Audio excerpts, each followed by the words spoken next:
Hello बच्चों, मैं हूं विशाल से रेलवे शिक्षण संस्थान में आपका स्वागत है। चलिए कक्षा 12 के रसायन विज्ञान के टॉपिक को में हम और आगे बढ़ते हैं।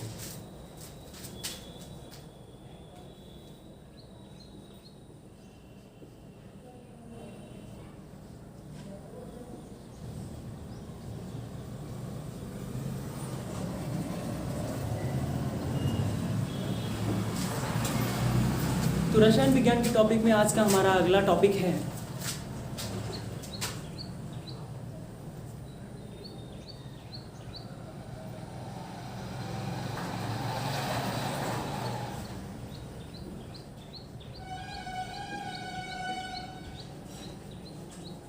समन्वयन संख्या, या इसी समन्वयन संख्या को एक और नाम से जानते हैं हम लोग उपसहसंयोजन संख्या या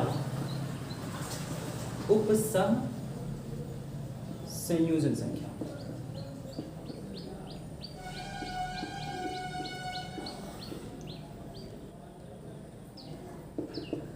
ठीक है, समन्वयन संख्या या इसी को उपसहसंयोजन संख्या कहा जाता है। ठीक है, कोऑर्डिनेशन नंबर।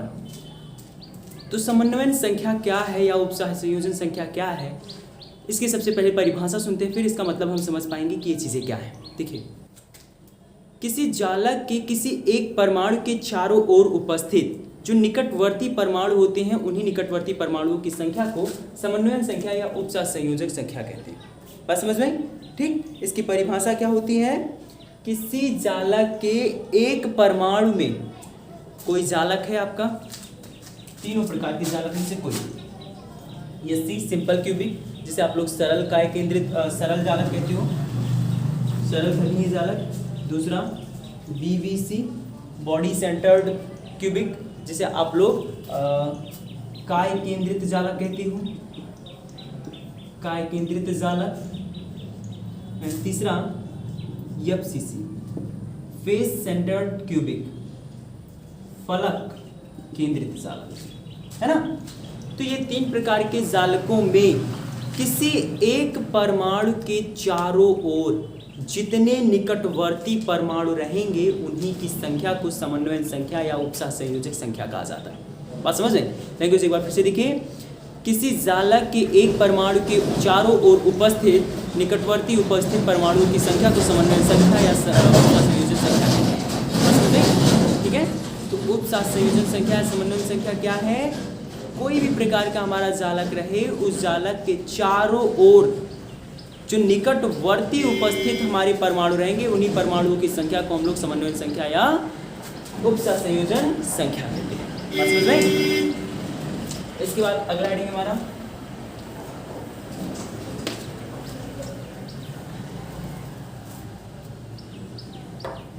घनीय क्रिस्टल का घनत्व।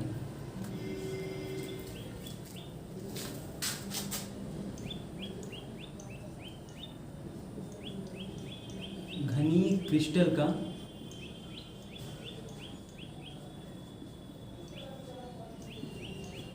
घनत्व। देखिए, घनीय क्रिस्टल के घनत्व का मीन क्या है? घनीय क्रिस्टल का घनत्व निकालने का मतलब ये होता है, जैसे घनीय क्रिस्टल आपने तीन प्रकार के भी, जैसे मैंने बताया कि घनीय क्रिस्टल में हमारे तीन प्रकार के मूल रूप से क्रिस्टल आ जाएंगे, एससी, बीसीसी, एफसीसी, है ना।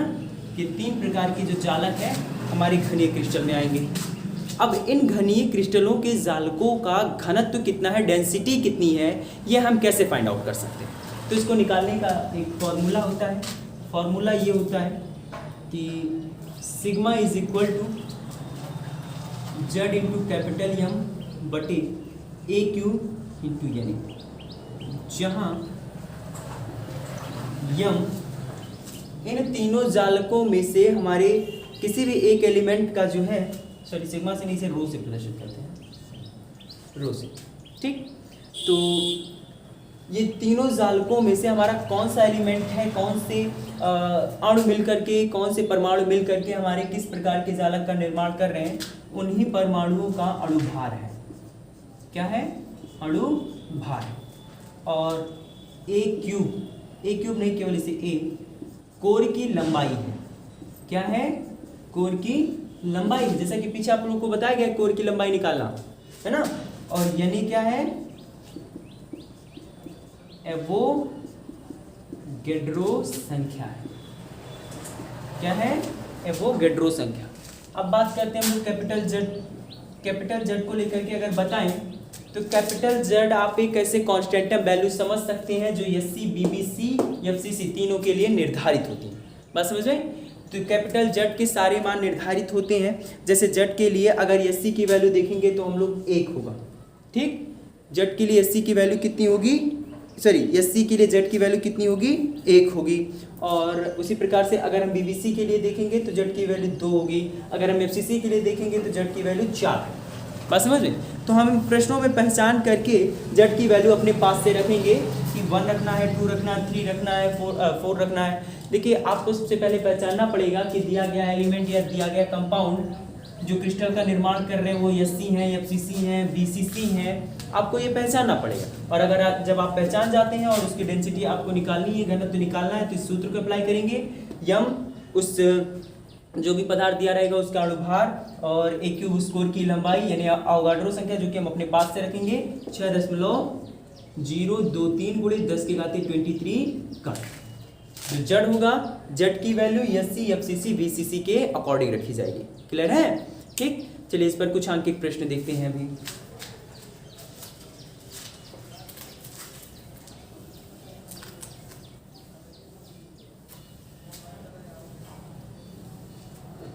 चलिए देखिए, पहला प्रश्न हमसे कर रहा है कि लेड सेकेंड सल्फाइड की यानी Cl प्रकार की संरचना यदि PbS की इकाई सेल की कोर की लंबाई 500 pm है तो इसके घनत्व की गणना कीजिए। चलिए इसके घनत्व की गणना कीजिए। देखिए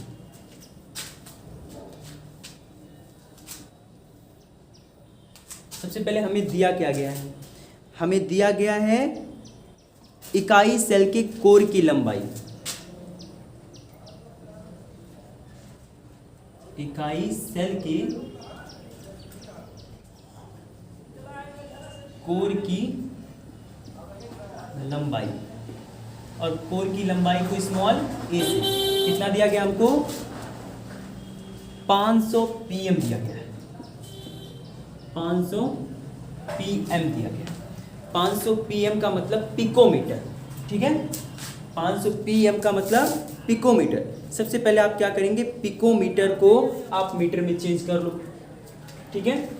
पिकोमीटर को मीटर में लेकर के आओ तो ये हो जाएगा 500 गुणे पिको का मतलब 10⁻12 ये हो गया metre. Pico is equal to, यहाँ जरा देखिए 00 दिखाई दे रहा है, ये 00 यहाँ के 2 भाग खत्म कर देगा तो 5 गुणे 10⁻10 मीटर, ये हो गया, ठीक है। अच्छा आप एक बात जाने रहिएगा कि चूंकि जो अवोगाड्रो संख्या व्यक्त रहती है यह आपकी ग्राम में व्यक्त रहेगी, ऐसे परिस्थिति में आप इसे नॉर्मली आप बस यही ध्यान में ही रख लो कि ए की जो वैल्यू रहेगी ये किस में रखनी है, सेंटीमीटर में रखनी है। अगर आप उसके घनत्व को, डेंसिटी को निकाल रहे हैं तो ए की वैल्यू या किसी की भी वैल्यू जो है वो किस पद्धति में रहेगी, सीजीएस में रहेगी। बात समझ रहे, सीजीएस में निकाला जाता है। जरूरी थोड़ी ना है कि वो सीजीएस का मतलब सीजीएस, आप निकाल उसे एमकेएस में भी सकते हैं। बात समझ रहे, निकाल उसे आप एमकेएस में भी सकते हैं, लेकिन आपकी पुस्तकों में जो सोल्यूशन मिलेगा वो सारा का सारा सीजीएस पर मिलेगा।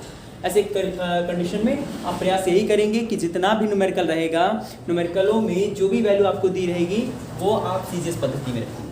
तो अब मीटर को भी हम चेंज कर देते हैं। मीटर को बदलने के लिए 10⁻2 से मल्टीप्लाई कर दें तो मीटर आ जाएगा सेंटीमीटर में। ऐसे आप लिख सकते हो 5 गुणे 10⁻−8 सेंटीमीटर, ठीक। आगे हमसे कह रहा है इसके घनत्व की गणना करिए। घनत्व निकालना है हमको, घनत्व रो बराबर क्वेश्चन। प्रश्न में जरा देखिए, पहचानिए इसे। प्रश्न में कर रहा हमसे कह रहा है कि पीबीएस यानी लेड सल्फाइड यानी Cl प्रकार की संरचना है। तो जैसे जो संरचनाएं यानी Cl प्रकार की होंगी, KCl प्रकार की होंगी, इन प्रकार की जितनी भी संरचनाएं होंगी ये संरचनाएं FCC को बनाती हैं। किसे बनाती हैं? FCC को बनाती हैं। FCC की संरचना में क्रिस्टलीकृत होंगी और FCC के लिए Z की वैल्यू FCC के लिए Z बराबर 4, Z बराबर 4 होता है। अब उसी के साथ साथ आप घनत्व निकालिए। घनत्व निकालने का formula rho is equal to Z into capital M। अब यहाँ देखो कैपिटल M भी नहीं मालूम है, तो सबसे पहले आप कैपिटल M ज्ञात कर लीजिए।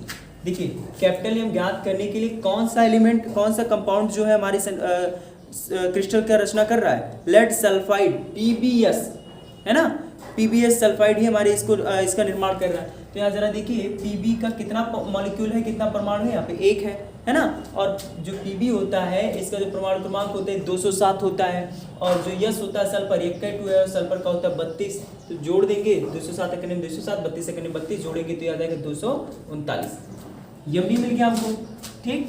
अब यहाँ पे A³ इंटू यानी तो भाई अवोगाड्रो संख्या है जो हम अपने पास से रख सकते हैं। अब चलिए Z की वैल्यू 4 और यहाँ से M की वैल्यू देखो कितना 239 बटे A की वैल्यू कितनी 5 गुणे 10 के घाते -8 का क्यूब गुणे यानी की वैल्यू 6.023 गुणे 10 के घाते 23।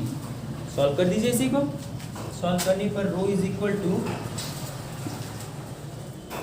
4 गुणे 239 बटे 5 का वर्ग 125 और घन करोगे तो 125 इंटू 10 टू द पावर -8 3 24 गुणे 6.023 गुणे 10 के घाते 23 काट। अब यहाँ से रो इज इक्वल टू सॉल्व कर लेंगे भाई, इतना गुणा भाग करना है, ठीक। गुणा भाग करिएगा तो जो मात्रक आएगा उस मात्रक को आप लोग लिखेंगे ग्राम प्रति सेंटीमीटर क्यूब। किसमें लिखोगे ग्राम प्रति सेंटीमीटर क्यूब। बात समझ में, ठीक है।